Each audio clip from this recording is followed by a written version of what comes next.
శ్రీమాత్రే నమ. జయ గురు దత్తాత్రేయ నమ. ఈ వీడియోలో మనం జనవరి 28వ తారీఖున మీనరాశిలోకి ప్రవేశించబోతున్న శుక్రగ్రహ ప్రభావం వివిధ రాశుల వారి మీద ఎటువంటి ప్రభావం చూపుతుంది అని పరిశీలించే ప్రయత్నంలో ఈ మీనరాశి శుక్రగ్రహానికి ఉచ్చ రాశి, అదే రాశిలో శుక్రుడు ఉచ్చ పొందడం జరుగుతూ ఉంటుంది. అంటే సుదీర్ఘకాలం పాటు జనవరి 28న ప్రవేశించినటువంటి శుక్ర భగవానుడు మీనరాశిలోకి మే 31వ తారీఖు వరకు, అంటే సుమారు 124 రోజుల పాటు మీనరాశి అందే సంచారం చేయడం జరుగుతూ ఉంటుంది. అలాగే ఇదే రాశిలో మార్చి 2వ తారీఖు నుంచి ఏప్రిల్ 13 మధ్యలో ఇక 43 రోజుల పాటు, అంటే మార్చి 2 నుంచి ఏప్రిల్ 13 మధ్యలో శుక్రగ్రహం వక్రించడం జరుగుతూ ఉంటుంది. అంటే సాధారణంగా అతి తక్కువగా శుక్రగ్రహం సుమారుగా 18 నెలలకి 2 సంవత్సరాలకి ఒకసారి వక్రించడం జరుగుతూ ఉంటుంది. అందుకనే మన జాతకాల పరిశీలనలో రేరుగా శుక్రగ్రహం వక్రగమనం కనబడుతూ ఉంటుంది. అది ఒక ఎవరి జన్మజాతకంలో అయినా శుక్రుడు వక్రించి ఉంటే కొన్ని ప్రత్యేకమైనటువంటి పరిస్థితులు వారి జీవితంలో జరగడం జరుగుతూ ఉంటుంది. ముఖ్యంగా వివాహం, ప్రేమ, సంతానం ఈ విషయాల్లో కొన్ని ముఖ్యమైనటువంటి సంఘటనలు జరిగే సూచనలు ఉన్నాయి. ఈ విధంగా ఇదే రాశిలో 43 రోజుల పాటు వక్రించి ఉండడం అనేది చాలా బలవంతుడు అవుతాడు అన్నమాట. అసలే మీనరాశి శుక్రగ్రహానికి ఉచ్చరాశి, దానితో వక్రగమనం అంటే శుభగ్రహాలు వక్రగమనం పొందినప్పుడు అత్యంత బలవంతులై ఉండడం జరుగుతూ ఉంటుంది. సింహరాశి వారికి అష్టమ స్థానంలో ఏర్పడినటువంటి శుక్ర అలాగే రాహుల కలయిక ఎటువంటి ప్రభావం చూపుతుంది అన్న విషయాన్ని పరిశీలిద్దాం. అంటే శుక్రుడు ఉచ్చ స్థానంలోకి మారడం వల్ల ముఖ్యంగా సింహరాశి వారికి శుక్రుడి యొక్క కారకత్వాలు, అలాగే శుక్రుడు ఏ భావాలకి ప్రాతినిధ్యం వహిస్తాడు, ఏ భావాల్ని వీక్షిస్తూ ఉంటాడు, ఇవన్నీ కూడా జాతకుడికి అనుకూలంగా మారడం జరుగుతూ ఉంటుంది. శుక్రుడు ఈ రాశి వారికి తృతీయ దశమాధిపతి, అంటే ఒక విధంగా వృత్తి నిర్వహించేవాడు, వృత్తి కారకత్వం వహించేవాడు, కర్మకారకుడు. ఈ రాశి వారికి మరి శుక్రుడు అవడం జరుగుతూ ఉంటుంది. సో అందువల్లనే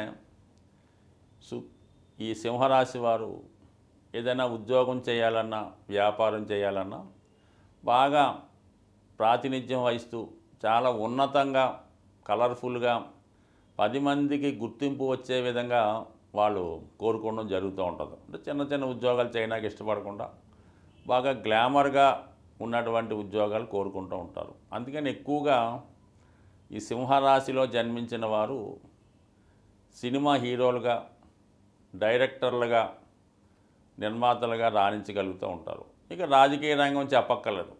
అసలు సింహరాశి యొక్క ప్రమేయం లేకుండా జాతకుడు ఎమ్మెల్యే కాదు కదా, మినిస్టరు, ఎంపీ, పిఎం, సీఎంలు కూడా సింహరాశితో సంబంధం ఉండాలన్నమాట. అంటే సింహరాశిలో గ్రహం ఉండడం కానీ, అలాగే సింహరాశ్యాధిపతి రవిని బట్టి మరి ఎక్కువగా ఇందిరాగాంధీ ఫ్యామిలీలో ఎక్కువగా సింహలగ్నం, సింహరాశి ఈ కనెక్షన్ ఉన్న వాళ్ళే కంటిన్యూగా వాళ్ళ రాజ్యాన్ని ఏలగలిగారు అన్నమాట.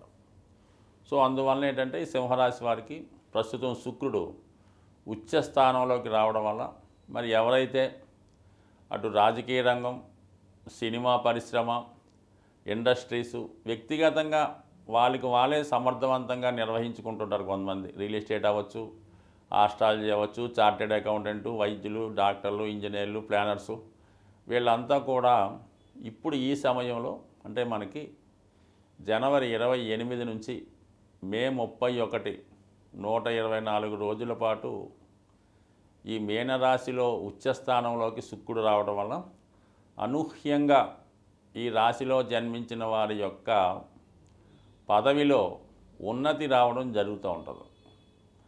అష్టమంలోకి వాడుతున్నాడు దశమాధిపతి. అష్టమం అన్నది సడన్గా జరిగే సంఘటనలకు కారణం అవుతూ ఉంటుంది. అంటే మనకి అది చాలామంది గుర్తుండే ఉంటుంది. శ్రీమతి ఇందిరాగాంధీ గారు మరణించినప్పుడు అంటే అష్టమ భావం యాక్టివేట్ అయింది కాబట్టి ఆవిడ దుర్మరణం చెందడం జరిగింది. ఇమీడియట్గా రాజీవ్ గాంధీ గారిని ప్రధానమంత్రిగా చేయడం జరిగింది. ఇక్కడ మరి ఆయనకి సింహరాశిలో ఎక్కువ 6 గ్రహాలు ఉండడం, మరి 6 5 ఉంటాయి. మరి ఇక్కడ ఈ శుక్రుడు యొక్క ప్రభావం వల్ల అంటే దశమాధిపతి అష్టమంలోకి రావడం వల్ల గోచారీత్యా అతను సడన్గా ప్రధానమంత్రి పీఠం మీద కూర్చోవడం జరిగింది. అంటే ఈ విధంగా ఏమవుద్దంటే మరి ఎవరో ఒకరు రిజైన్ చేయడం వల్ల, మరణం వల్ల, వేరే కారణాల వల్ల మరి ఇప్పుడు ఈ సింహరాశి వారికి సడన్గా ఆ పదవిలోకి రావడం జరుగుతుంది. అది ఉద్యోగంలో అయితే మేనేజరు అంతకన్నా ఉన్నత స్థాయి, ఏ స్థాయిలో అన్నా వాడు సడన్గా ఉన్నత స్థాయిలోకి వెళ్ళడం జరుగుతూ ఉంటుంది. అంటే అది ఒకరికి వేరే వాళ్ళకేమో ఇబ్బంది కలుగుతుంది, వీళ్ళకేమో లాభం కలుగుతుంది. అది కొంతవరకు సహజమైనప్పటికి కూడా ఈ విధమైనటువంటి మార్పు రావడం జరుగుతూ ఉంటుంది. మరి కొంతమందికి అయితే ఆకస్మికంగా పెద్ద మొత్తంలో ధనం, అది ఇన్సూరెన్స్ ద్వారా అవ్వచ్చు, ఏదైనా ఆస్తి వారసత్వంగా ఇతరులు ఎవరైనా పూర్వీకులు వారసులు లేకపోవడం వల్ల ఎక్కువ స్థిరాస్తి వీళ్ళ పేరున రావడం జరగవచ్చు. గొప్ప ప్రభుత్వ అవార్డు వల్ల ప్రైజ్ మనీ రావచ్చు. అంటే ఎంత స్థాయి వారికి అంత స్థాయి అనుకుందాం. ఒక చిన్న నటుడికి 1 లక్ష రూపాయలు రెమ్యునరేషన్ ఇస్తే వారికి అది గొప్ప. చిరంజీవి లాంటి వారికి 100 కోట్లు ఆఫర్ చేస్తే అది ఆయనకి గొప్ప. ఏదైనా వారి స్థాయిని బట్టి ఉంటుంది తప్ప డబ్బు అని కాదు అక్కడ.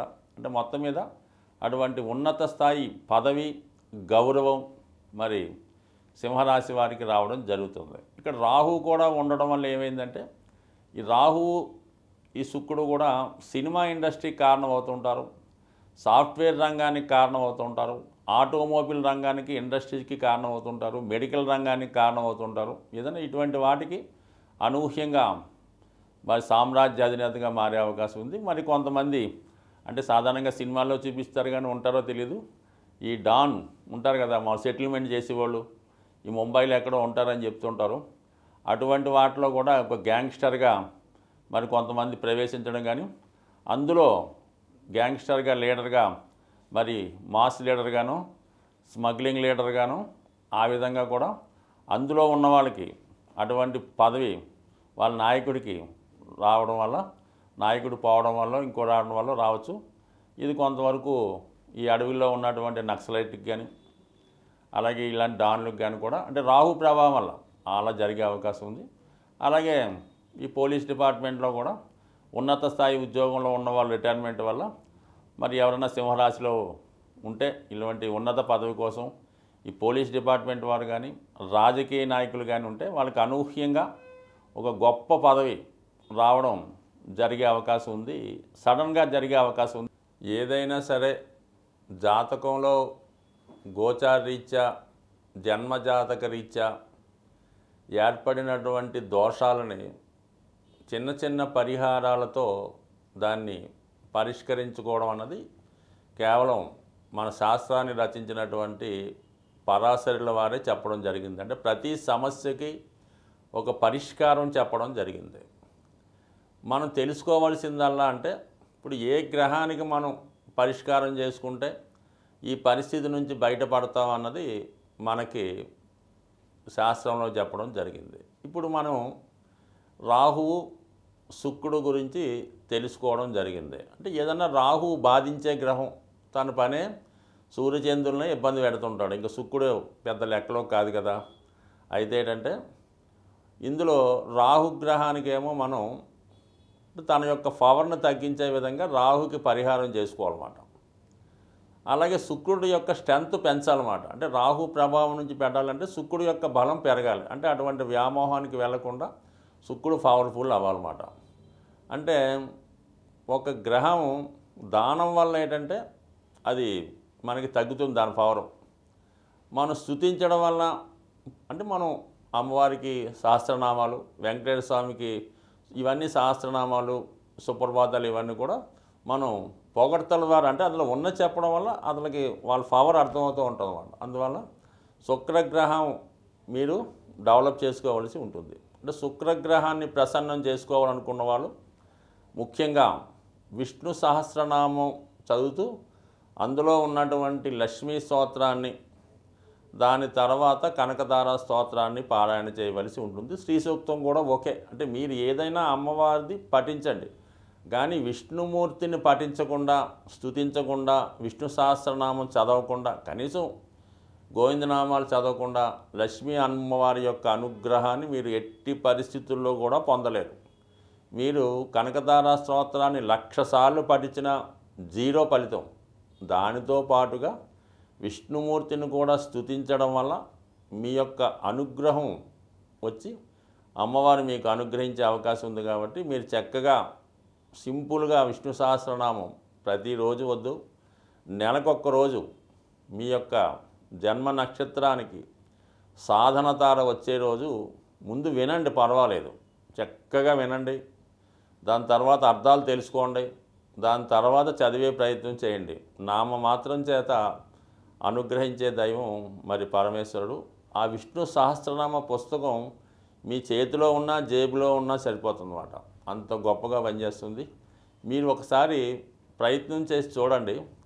మీ కుటుంబంలో మీ యొక్క అంటే మీరు ఎవరు శ్రేయస్సు కోరుకుంటున్నారో వాళ్ళకి ఏదైనా అనారోగ్యం వచ్చినప్పుడు, బెడ్ రిడన్ అయినప్పుడు, ఇంకా అతనికి డాక్టర్లు కూడా చేతులు ఎత్తేసే సమయంలో ఈ విష్ణు సహస్రనామం యొక్క పుస్తకాన్ని ఆ పేషెంట్ యొక్క తలగడ కింద పెట్టి చూడండి. ఖచ్చితంగా దాని యొక్క బెటర్ రిజల్ట్ మీరు కళ్ళెదురుగుండానే చూడటం జరుగుతూ ఉంటుంది. దీంట్లో నమ్మకం ఇంపార్టెంట్. ఇది చేయడం వల్ల శుక్రగ్రహ అనుగ్రహం ఫలించే అవకాశం ఉంది. మరి శుక్రుడు బలంగా ఉండడం వల్ల ఇది లభిస్తుంది. ఇక రాహుగ్రహ అనుగ్రహానికి మీరు మరి ఖచ్చితంగా దానం చేయవలసి ఉంటుంది. దీనికి ముఖ్యంగా మినువులు దానం చేయడం వల్ల కానీ, ఇప్పుడు అంటే మనం దానం చేసినటువంటి దాన్ని ఇతరులు ఉపయోగించడం వల్ల ఆ దాన ఫలితం మీకు పొందడం జరుగుతూ ఉంటుంది. అది మీరు ఎవరికన్నా దానం చేయొచ్చు, పర్టికులర్గా పలానా వ్యక్తులకే దానం చేయాలనేటువంటి సిస్టమ్ ఏమీ లేదు. ఎవరైతే ఆ దినుసు యొక్క అవసరం ఉంటుందో వారు దాన్ని ఉపయోగించుకొని వారు భుజించడం కానీ, వారిని ఉపయోగించుకోవడం వల్ల వారికి మీరు దానం చేయవలసి ఉంటుంది. ఇంకా మీకు రెడీమేడ్గా ఫలితం కావాలంటే ఈ మినపప్పు నానబెట్టి, అది గారెలు అంటారు కొందరు, వడలు అంటారు కొందరు, దాన్ని చక్కగా రెడీమేడ్గా తయారు చేసి మరి మీకు సాధువులు అవ్వచ్చు, ఆ కార్మికులు అవ్వచ్చు, ఎవరైతే కొద్దిగా బలహీనతతో ఉండి వ్యసనాలకు ఉంటారు కదా, అటువంటి వారికి తినగలిగినన్ని పెట్టండి. లేదనుకో ఒక 4, 8, 18 ఏదైనా వాళ్ళు ఇమీడియట్గా తినగలిగేలా పెట్టినా కూడా మీకు రాహుగ్రహ అనుగ్రహం లభించే అవకాశం ఉంది. లేదనుకోండి సున్నుండలు బ్రహ్మాండంగా పంచిపెట్టండి, బ్రహ్మాండంగా పనిచేస్తుంది.